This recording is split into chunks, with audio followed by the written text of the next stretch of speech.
I thought it was you. Nice to see you, Dixon. It's been a while, Grandpa. 1 year, if my memory hasn't left me. Good to see you haven't kicked the bucket. Put a sock in it. Wait. Dixon? Dunban? You're the heroes who risked your lives a year ago in the battle to defend the colonies. What's a pretty young lady like you doing hanging around with this bunch of slackers? Dunban, Dixon. Thanks for helping out back there. I don't believe we did anything. He's right. Save your thanks for that giant bird. What was that thing? A Telethia. A mystical beast that protects the sleeping Bionis. Though I've never heard of one ever venturing down to where us Homs live. Strange. A Telethia? So that's what it's called. A mystical beast that protects the Bionis. So, what's your plan from here? Follow that metal-faced machine, I presume? What else? He's gonna pay for what he did to Fiora. Well then, there's only one place he'd go. Galahad Fortress in Sword Valley. A year ago, those things were building a huge fortress, right in the valley. Tactically, it's an excellent location to launch attacks from. I feel there's a strong chance they've now finished building it. That would explain why both colonies were attacked recently. Sword Valley. The very place where we made our last stand 1 year ago. So it's settled. Bash down a fortress and smash some metal brains. Easy, Ryan. Chalk? There's somewhere else I need to go first. Well, what could be more important than... Wait, you saw another one. Saw what? What are you on about? These visions sound pretty handy. Well, out with it. What do you see? I was somewhere very high up. I was fighting at the peak of a huge tower. Fighting Metalface. I heard a voice. And then the Monado's power was unleashed. His armor instantly gave way. The Monado doesn't work on Metalface at the moment. But if that vision comes true... A tower, huh? Doesn't give us much to go on. Can you remember anything else from your vision? I remember... a huge horn. That's it. As I fought Metalface, I could see the Bionis head. Prison Island. Prison Island? I've never been. But I've heard of a black tower at the head of the Bionis. They say it was built by the ancient High Entia race. The High Entia are real. I thought they were a myth. I wouldn't blame you, son. An ancient race living at the top of the Bionis? It does sound crazy. But Bionis is home to all kinds of different people, not just us. That includes the High Entia. The High Entia, huh? I dismiss them as folklore as well. Never assume anything. Seeing is believing, right? Have you ever met one? Well, yeah. Wow. Dixon, man, you're just full of surprises. What can I say? I'm well-traveled. And it's all for your future. Day and night I've searched for new lands, met new cultures, and gained knowledge for our people. The life of a wandering old fool. A lonely one at that. Stop your whining. You do it because you enjoy it. And you make a tidy profit. Who asked you, Dunban? Well then, Shulk, what's it to be? We'll head there. There are alternatives. We could abandon the colonies, find a place the Mekon will not discover and live in secret. I realized something when we were fighting Zord. Wherever we go, they'll follow. We can't run from these things. We must fight on. I see. Then I am obliged to join you. You want to come with us? Scared I'll get hurt? No way. We know you're stronger than anything. Right, Ryan? You bet. I've recovered a great deal since we last met. And that miserly old coot over there made me this. Sharp, light, perfect for cutting through steel. Show me a Mekon and I'll slice it in two. I might not be in peak condition, but I'm useful. I can't thank you enough. We're in it together now. You can count on us, Dunban. Miserly old coot. That sword is forged from Mechon armor. It's worth every penny. So you keep saying. If you want to go to the Bionis Head, you'll need a guide to get to the upper regions. We're at the bottom, so I guess the only way to go is up. Right. But we'll need to go up the lower back first. The lower back? Colony 6 is right at the top of the Bionis leg, so we'll have to head around the waist. Through a place called Satorl Marsh. Follow me.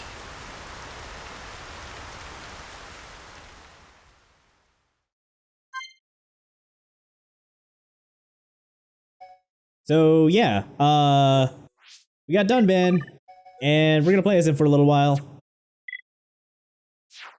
Also, he does come with an anti-Mechon sword, but really, we're not gonna be seeing any Mechon for a good while.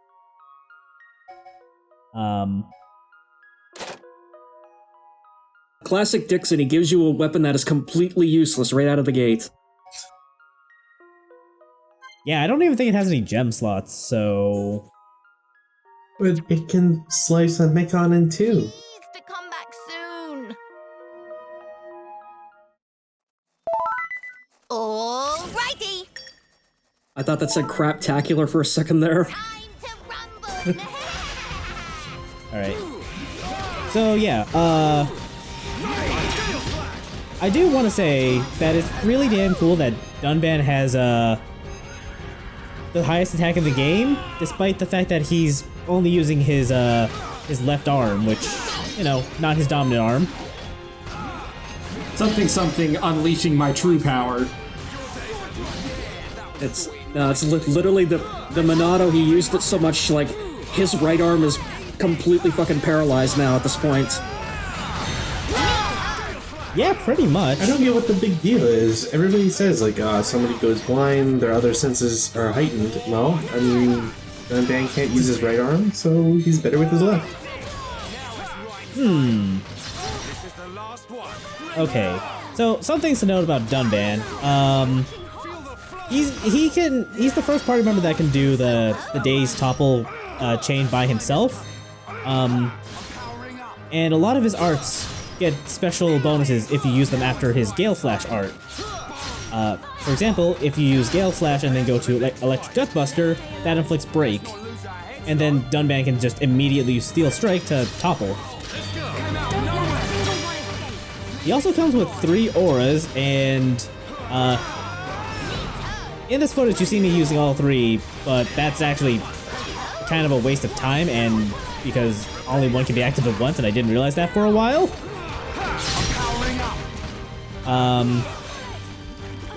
His other art is Blinding Blossom, which is okay. It can take aggro off of an enemy if, off of one of his allies if, you know, they're getting overwhelmed.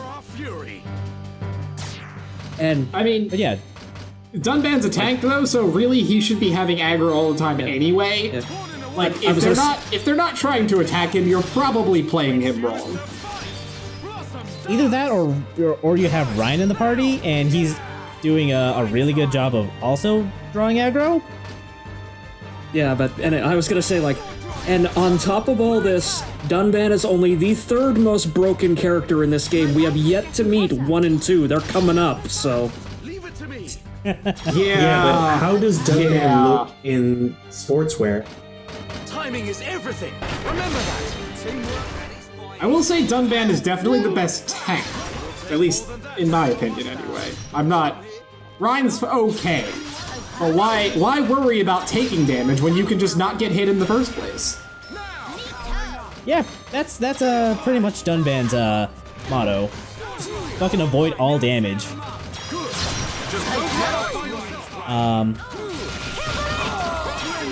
That said, that's not saying that Ryan's you know, totally worthless after Dunban joins. Like, he still is really solid, and if you can get a break going, Ryan will eventually become the fastest, like, toppler and dazer.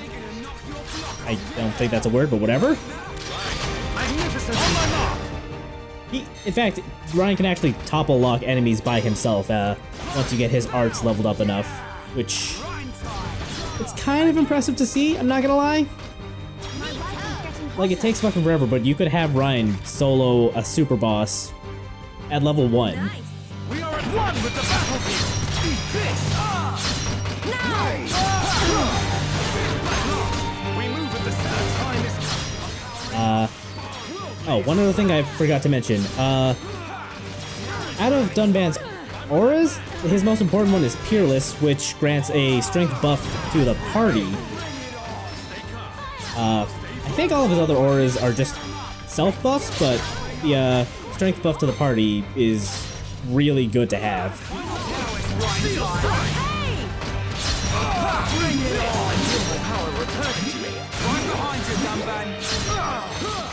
Oh, and it came up earlier in this fight, and none of us acknowledged it. But you can still get visions even without Shulk in the party.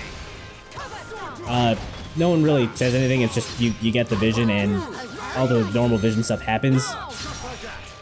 It's just residual Monado energies in Dunban. No, I'm just picturing like Shulk just like literally on the sidelines going, "Look out, Dunban, you're gonna get hit." And then Dunban just kind of looks at him and goes, "Shut up, Shulk, I got this." But he just tanks the damage anyways. No, he avoids the damage. Is new high score! Yay! Here is little something. And for all this, we get Dunban's vacation wear. Hell yeah. Oh god, they went full Jinuzuki on him, yes. Just like he's gonna take a nap. Yeah, this makes me think he's just ready for bed. It does look pretty comfy. Mm-hmm. It's perfect for all this rain we're in. Well, you know, if you're gonna go up to a swamp, you want to be comfy. Don't want to get bogged down by heavy clothes.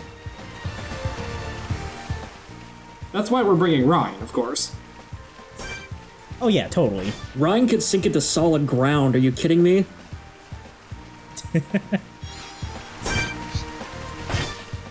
Oh, you're not gonna go fight the Cloud? No, that's a different game. No, that's a different game entirely, Crow. No, in that game you fight as Cloud. And yet you still have the future prediction powers. I mean, I guess that is technically true of Remake, yes. Look, I'm still waiting on someone to LP both games. Okay, so before we go on to Satorl Marsh, just up here there's the pod depot. There's a mining spot here, a heart to heart. I don't know, just thought I'd show that off. Yeah, so this is basically just like the back door of Colony 6. Like, we're probably going to be coming back here a lot, like in the later to end game, if Argate does the full Colony 6 quest line. I'm just gonna say this now. Yes, I did complete it. So... Okay, then yeah, we're going to be coming back here a lot then. Yeah, just consider this a little preview for now.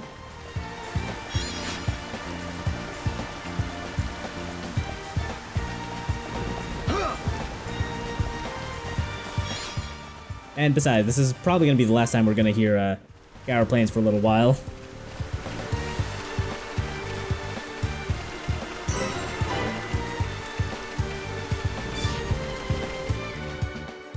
You know, the rain really makes sense for someone with water Pokemon to be around.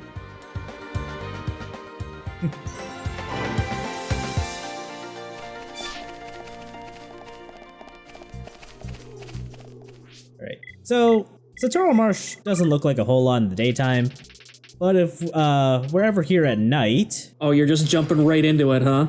Wow, way to ruin the surprise. I don't know, I think this opening sweep looks better at night. Well, yeah, but everything in the marsh looks better at night. Yeah, like, that is the whole point of coming into it in the daytime and just fucking around until night falls, and then suddenly it turns into this. Like... You know, I hope someone gives you a 6er over this. I've never seen anywhere like this. You see? This is why I've been saying you need to get out of the lab every now and then. We're aiming to get inside the Bionis. We can get to the upper regions from there. Wow. I've never thought about going inside the Bionis. The closer we get to the top, the more monster trouble we're gonna run into. The only things that venture this far in are the Nopon merchants and curious types like me. You really know all the fun spots, eh, Dixon? You want to get to the top? Then this is the only way. We'll push on, no matter what. That's the spirit, Shulk. Revealing a lot of the European business life there. I blame Dixon. Follow my lead. Let me at him. I'm ready. You got your uppers and your downers, folks. I mean, this is what you get when you follow a man whose name literally basically means son of the penis. Man, what a bunch of jokers. Look, is acid an upper, or is it a downer? I'm gonna call it an upper? Asking for a friend. Anyway, yeah, look how much faster those fights went with the party of Shulk, Dunban, and Ryan, compared to like anything we did with Ryan, Sharla, and Shulk. I feel like you could just shorten it by saying, now that we have Dunban instead of Sharla. I mean, yeah, I could. I could have. But I'm glad that you didn't just like make it exclusionary towards her alone.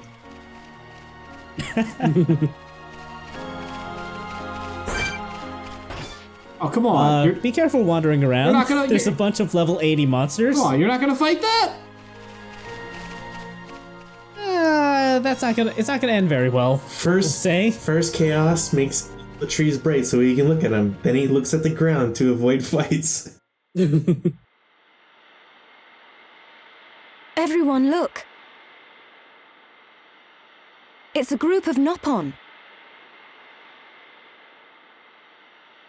Ah, some Nopon merchants. What do you think they're up to? They must be here for a reason. Let's go and ask them. Good idea. Yeah, he doesn't know what's in that cargo. Why are you making assumptions about the Nopon people like that? I mean, it's pretty clear that Sharla used her scope to see what kind of Nopon they were.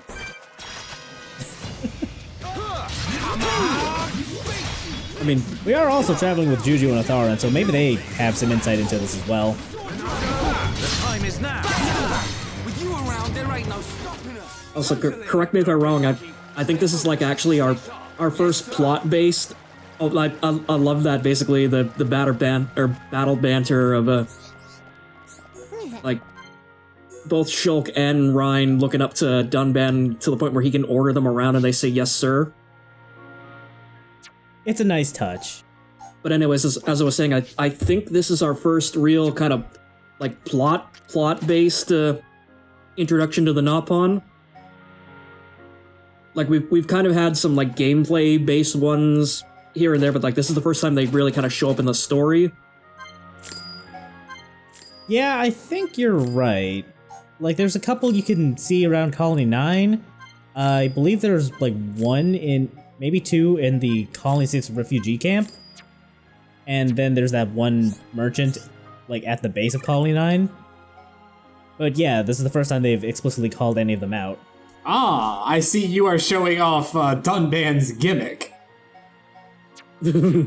Oh yeah, so at the bottom of his wisdom tree, Dunban has a special skill that gives him like a 30% agility boost when He has no armor. So yes, it's and not to be, and that's not to overshadow the fact that the entire rest of that tree gives you a bunch of benefits like increasing aggro and everything when you don't have armor on.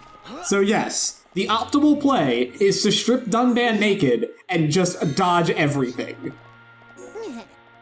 I actually don't think that's the optimal way to play Dunban, because you miss out on a whole lot when you only have a max of 3 gem slots. Oh yeah, no, but it is a very, very good strategy if you yeah, no, like, but yeah, when you actually get to like endgame stuff, then yes, obviously you're gonna want more. But it takes a while before you reach the point where Dunban is actually better in armor.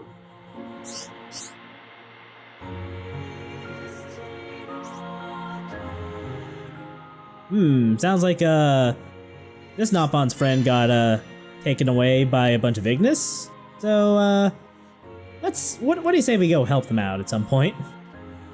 I actually don't remember if we do it this video or the next video, but we're gonna rescue them.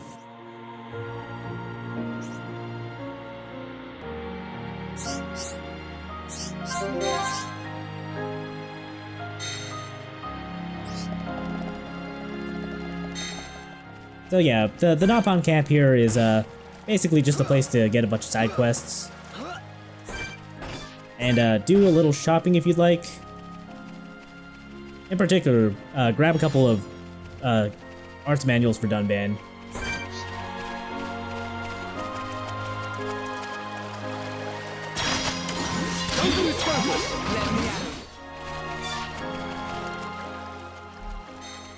I love how you cut away from that so we can't tell if you either won spectacularly or you just ate shit horribly. Yeah, you know. Covering up your mistakes with editing. That's what you get. That's the kind of footage you'll get if you subscribe to Chaos's Patreon.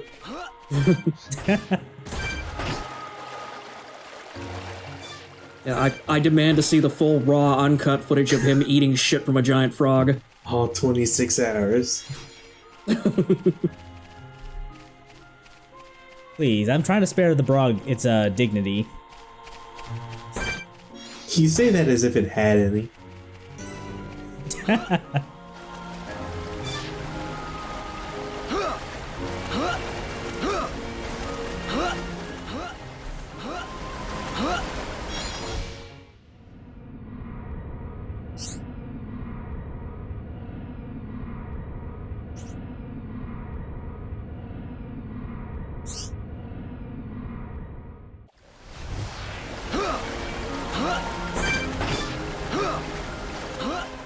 I love how just... No, I'm not actually... Sorry, you first. I was gonna say, I love how Dunban, just like Fiora, also sounds like he's hurling his guts out every time he jumps. Yeah, I can appreciate how they both sound like they're straining when they jump. His is not as intense as Fiora's, but it's still pretty good. I'm also not sure if repeatedly jumping through bodies of water like that will make you go faster. It feels like it does, but I really don't know. It looked like you were going much faster, yeah. Ah, I see we found Shrek's home. Yeah, I'm sure there's an ogre there somewhere. So yeah, that is basically just Schmuckbait Swamp, where if you wander into it, you're gonna get like damaged like crazy, and just like in the Ether Mine, basically you will like effectively drown in like 2 feet of water. It's not as fast as the Ether Mine. I'll give it that. Like if you were so inclined, you could actually make your way to the other side of the Poison Swamp. I believe there's a secret location at the other side of the Poison Swamp too. Yeah, it's kind of something that you'd want to come back and try it at like mid to end game level, where you like will have the hit points to actually make it across without dying. Well, I think most things in this game do percentage-based damage, though. Yeah, that is almost certainly percentage-based damage over there. So yeah, I don't remember if it's this video or the next one, but I do actually end up going to the end of the Poison Swamp. Just because I was really curious what was over there. That's just something this game does really well. It's just like, it shows you things and then it just makes you curious about what's on the other side.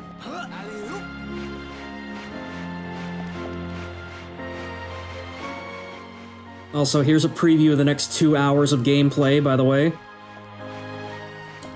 Yeah.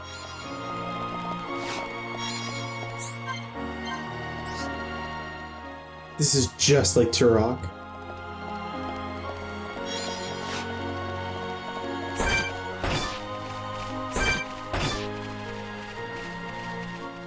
Damn, if I'm just gonna be like stonewalled on these jokes, I'm gonna just have an LP with Blind Sally.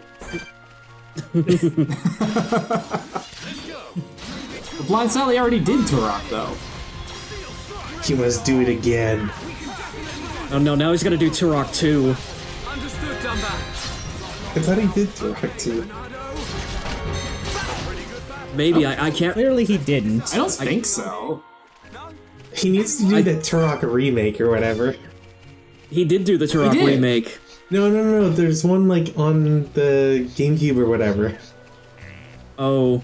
It was like a revisioning of Turok or something. I don't know. He did the PC port / remake of it, and I think he was waiting for Turok 2 to come out, and then it just took so fucking long that basically kind of moved on to other stuff. Star Citizen Syndrome. Hate to see it. Yeah, I can't blame him for that. Anyway, I came across this unique monster on my while just walking around. I think this guy's guarding a key item that we'll be needing later in the marsh, but I don't remember if it's this guy or a different one. Yeah, he's got the boss key. He's got something. Yeah, look, you're just gonna make sure to jump slash a couple times. Hit the tail, it'll be good. I mean, this guy is rocking some big Lizalfos energy, I'm not gonna lie.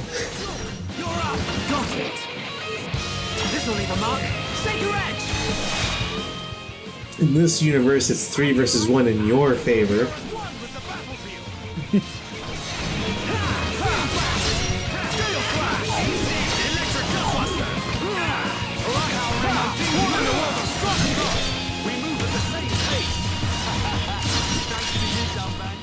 God, I forgot the fucking, like, flower petal effect.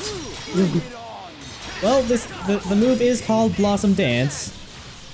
I'm also a little annoyed at Ryan for talking over Dunban's speech there. Oh yeah, he only got one line out of it too, like... He's got like a whole fucking inspirational speech in the middle of one of his attacks. It's great. I mean, we'll definitely hear it in other fights when I can use it in the middle of a chain attack. I think Blossom Dance is the highest damaging art in the game, like, bar none.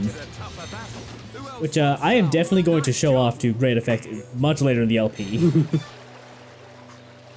Pro's seen it. He can vouch for it. Oh god, does he ever, yeah.